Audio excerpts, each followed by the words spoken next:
One of the largest countries in the world is voting in a mega election, and even before the last vote has been counted, everyone knows the verdict. The country is Russia, and the next president is the current president, Vladimir Putin. In this video, let's talk about the latest. The voting has begun in a 3-day election starting today till March 17th, and in all probability, the mandate will extend Vladimir Putin's rule by 6 more years, at least until 2030. Why are we saying so? That's because it's a one-man show. Any opposition leaders who could have challenged Vladimir Putin are either dead or are in prison, either they have fled or have been exiled abroad. Independent media outlets that could criticize Putin's policies have been blocked.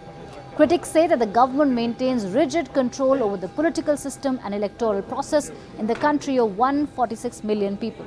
Apart from the 71-year-old Putin, who has been listed as an independent candidate and is seeking a 5th term in office, there are 3 other candidates who are contesting these elections. But they have never criticized Putin as rivals, as they were nominated by Kremlin-friendly parties.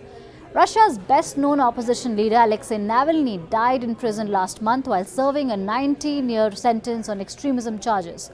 However, his widow, Yulia Navalny, has urged voters to show up outside polling stations on Sunday, which is the final day of voting, to protest.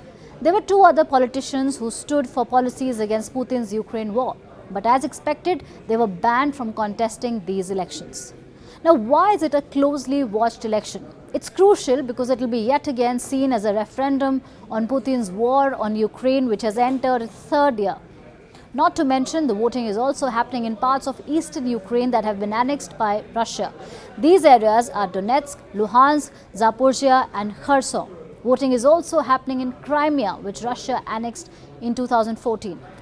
Ukraine, however, has called this move illegal, threatening that it will prosecute any observers sent to monitor voting. It's the first time in a Russian presidential election that polls will be open for 3 days instead of 1. It's also the first presidential election to use online voting. Putin's grip on power is firm and is expected to remain like that because he has bent and changed rules. He's already been in power longer than any ruler since Soviet dictator Joseph Stalin. He's been president since 2000, apart from 4 years as prime minister because of a 2-term limit set by the Russian constitution. A state-run pollster predicted earlier this week that Putin is all set to secure more than 80% votes.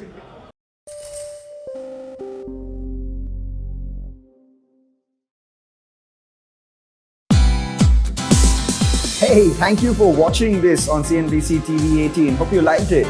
For more such interesting news and updates, follow CNBC-TV18 on all the social media platforms.